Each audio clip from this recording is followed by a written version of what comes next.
데일 카네기의 자기관리의 품격. 오늘에 충실해라. 우리의 중요한 임무는 저 멀리 희미하게 보이는 것을 보지 않고 당장 눈앞에 명확히 보이는 것을 실행하는 것이다. 지금 우리의 생활과 관련하여 너무 충격적인 사실은 병원에 입원한 환자들의 절반 정도가 정신적으로 문제를 가진 사람들이라는 것이다. 병원 침상은 과거를 후회하고 미래를 두려워하는 환자들로 가득하다. 하지만 그 중에 많은 사람들은 내일을 위해 염려하지 말라는 예수님의 가르침이나 오늘에 충실하라는 윌리엄 오슬러경의 말을 실천에 옮기기만 했어도 행복하고 의미 있는 시간을 보내면서 살고 있을 것이다. 그러니 우리는 우리가 살 수 있는 유일한 시간을 산다고 생각하고 지금부터 잠들기 전까지 사는 것으로 만족하기로 하자. 지킬 박사와 하이드의 저자인 로버트 루이스 스티븐스는 이렇게 말했다. 자신의 짐이 너무 버겁더라도 밤이 올 때까지라면 누구나 참아낼 수 있다. 하는 일이 아무리 힘들어도 하루 동안이라면 이겨낼 수 있다. 해가 지기 전까지라면 기분 좋게 참으면서 아름답고 순수하게 살 수 있다. 그리고 실제로 이것이 삶의 전부이다. 그렇다. 삶이 우리에게 요구하는 것은 이것이 전부다. 다양한 종류의 걱정에 대처하는 법. 나는 6명의 충실한 하인이 있다. 내가 알고 있는 것은 모두 그들이 가르쳐 주었다. 그들의 이름은 누가, 언제, 어디서, 어떻게, 무엇을, 왜이다. 우리는 다양한 종류의 걱정에 대처하기 위해 문제를 분석하는 3단계를 완전히 터득하여야 한다. 그것은 다음과 같다. 첫째, 사실을 확인한다. 둘째, 사실에 대해 분석한다. 셋째, 결단을 내리고 그것을 실행한다. 너무 뻔한 말로 들리는가? 그럴지도 모른다. 하지만 고대 그리스 철학자 아리스토텔레스도 이와 같은 내용을 가르쳤고 이 방법을 사용했다. 우리를 괴롭히고 우리의 일상을 지옥같이 만드는 문제들을 해결하려면 당신과 나 역시 이 방법을 사용해야 한다. 우선 사실을 확인하는 것이다. 사실을 확인하는 것이 중요한 이유는 무엇일까? 그것은 사실을 정확히 알아야 맞닥뜨린 문제를 지혜롭게 해결할 수 있기 때문이다. 사실을 정확히 모르는 상태에서 우리가 할 수 있는 일은 마음을 졸이고 안다라는 것뿐이다. 그렇다면 우리는 어떻게 해야 할까? 우리는 감정을 생각과 분리시켜 사실을 올바르고 객관적인 방식으로 확인해야 한다. 하지만 걱정거리가 있을 때는 그런 식으로 하기가 쉽지는 않다. 걱정을 할 때는 감정이 우위에 서기 때문이다. 그러나 내가 처한 문제들로부터 조금 떨어져서 사실을 올바르고 객관적인 방식으로 보려고 할 때 다음의 2가지 방법을 사용하면 도움이 될 것이다. 첫째, 사실을 확인하려고 할 때 나 자신이 아닌 다른 누군가를 위해 정보를 수집하는 척한다. 이렇게 하면 증거에 대해 냉정하고 공정한 시각을 갖게 해준다. 둘째, 나를 걱정시키는 문제와 관련된 사실들을 수집할 때 나는 때때로 반대 입장을 가진 변호사처럼 행동한다. 다시 말해, 내 생각과 전혀 다른 사실들, 내 바람과 상반된 모든 사실들, 내가 될 수 있으면 보고 싶지 않은 사실들을 모두 수집하려고 애쓴다. 그런 다음 내 입장과 상반되는 입장을 둘 다 기록해 본다. 그러면 대개 이 2 극단적인 입장의 중간 어딘가에 진실이 있다는 것을 알게 된다. 이렇게 사실에 대해 확인하고 분석이 되었다면 마지막으로 결단을 내려야 한다. 우리는 결정을 명확하게 내려서 걱정을 없애야 하는데 사람들은 그러지 못해서 신경쇠약증에 시달리고 몹시 고단한 시간을 보낸다. 명확하고 확실한 결정을 내리는 것만으로도 걱정의 50%는 사라질 것이고 그 결정을 실천에 옮기기 시작하기만 해도 다시 40%의 걱정이 사라질 것이다. 결국 다음과 같은 조치를 취하면 걱정이 90%는 사라진다. 지금 걱정하고 있는 것을 정확하게 적고 그것에 대해 내가 할 수 있는 것을 적는다. 그 다음 어떻게 할 것인지 결정한 뒤 그 결정을 즉시 실행에 옮긴다. 윌리엄 제임스는 이렇게 말했다. 일단 결정하고 실행할 일만 남았다면 결과에 대한 모든 책임과 관심은 완전히 잊어버려라. 그의 말은 일단 사실들을 토대로 신중하게 결정했으면 반드시 실행에 옮기라는 것이다.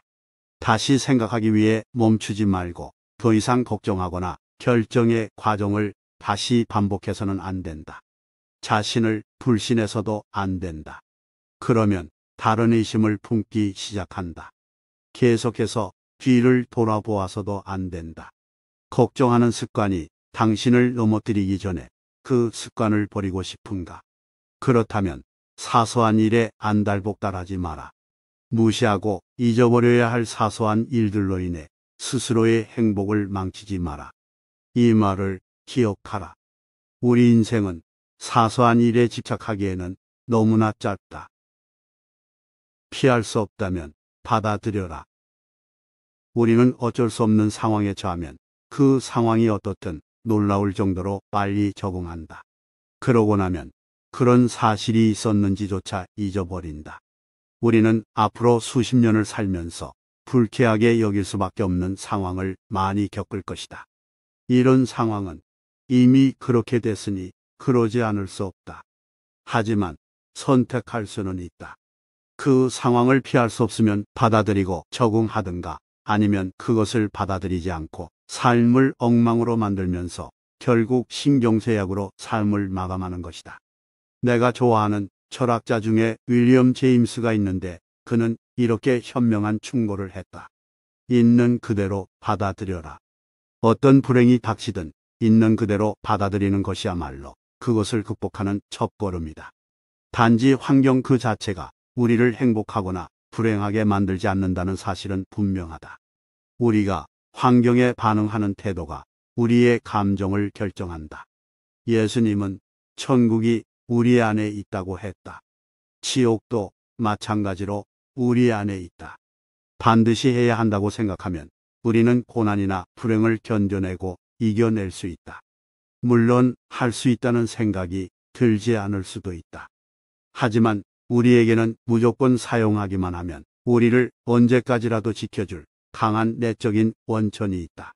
우리는 우리가 생각하는 것보다 엄청 강하다.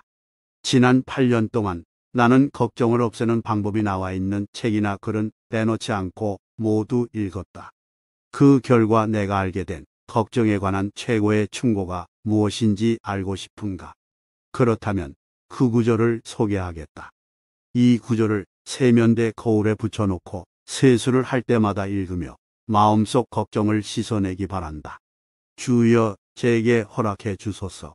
바꿀 수 없는 것을 받아들일 마음의 평온과 바꿀 수 있는 것을 바꿀 수 있는 용기, 그리고 이 둘을 분별할 수 있는 지혜를 허락해 주소서.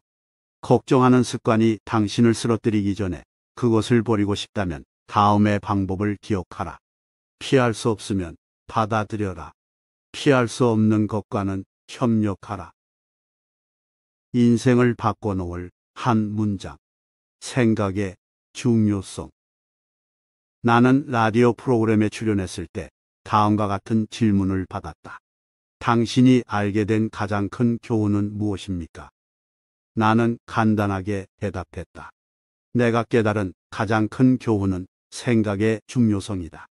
당신이 생각하는 것이 무엇인지 알 수 있다면 당신이 어떤 사람인지 알 수 있다. 생각이 사람을 만든다. 우리의 정신 자세가 우리의 운명을 결정하는 요인이다. 미국 철학자이자 시인인 에머슨은 이렇게 말했다. 하루 종일 생각하는 모든 것이 바로 그 사람이다.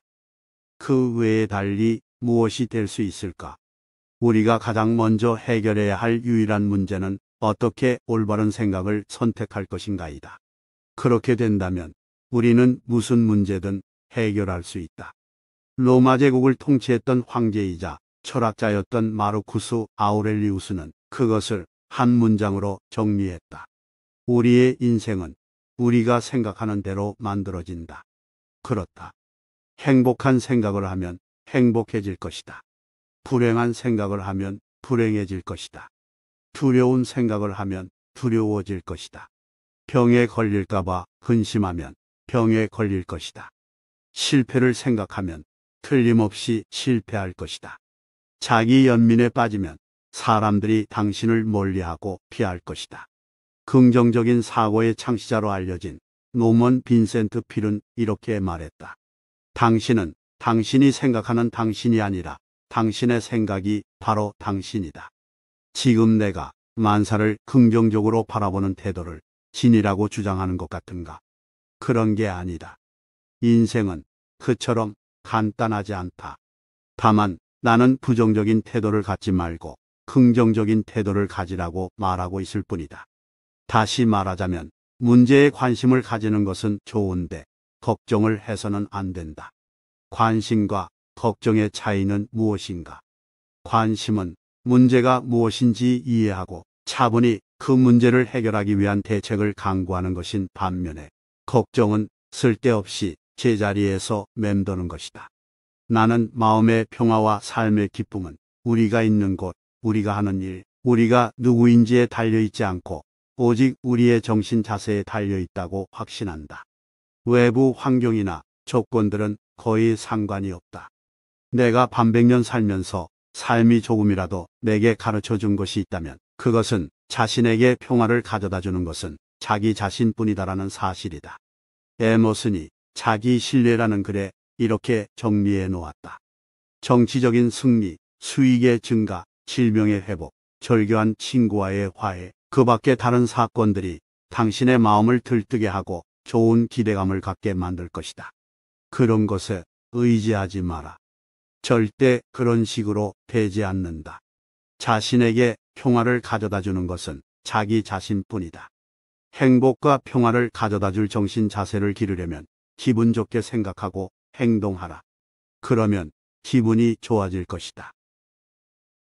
자신을 알고 자신의 모습대로 살아라. 우리가 가진 잠재성을 볼 때 우리는 겨우 절반만 깨어있는 셈이다. 우리는 육체적, 정신적 자원의 극히 작은 부분만 사용하고 있다. 그럼으로써 인간 개개인은 자신의 능력에 비해 한참 못 미치는 삶을 살아가고 있다. 인간은 다양한 종류의 능력을 소유했으면서도 그것을 습관적으로 활용하지 못하고 있다. 당신과 나도 다양한 능력을 가지고 있다. 그러므로 단 1초라도 다른 사람들보다 못하다고 걱정하지 말자. 당신은 이 세상에 존재하지 않던 새로운 어떤 것이다. 태초부터 지금까지 당신과 정확히 똑같은 사람은 아무도 없었다. 앞으로도 그럴 것이다. 유전학에 따르면 당신은 아버지와 어머니로부터 물려받은 염색체의 결과다. 당신이 물려받은 이 염색체에는 당신의 유전적 특질을 결정짓는 모든 것이 들어있다. 각각의 염색체 안에는 수십 개에서 수백 개에 이르는 유전자가 있는데 경우에 따라서는 오직 하나의 유전자가 한 사람의 인생을 바꿔놓을 수도 있다고 한다. 결과적으로 보면 우리는 무섭고도 신기하게 만들어진 존재다. 당신은 그동안 이 세상에 없던 새로운 존재이다. 그 점을 기쁘게 생각하라. 자연이 당신에게 선물한 것을 최대한 활용하라. 결과적으로 보면 모든 예술은 자서전이다. 당신은 당신 자신을 노래할 수 있다. 당신은 자신의 모습만 그릴 수 있다.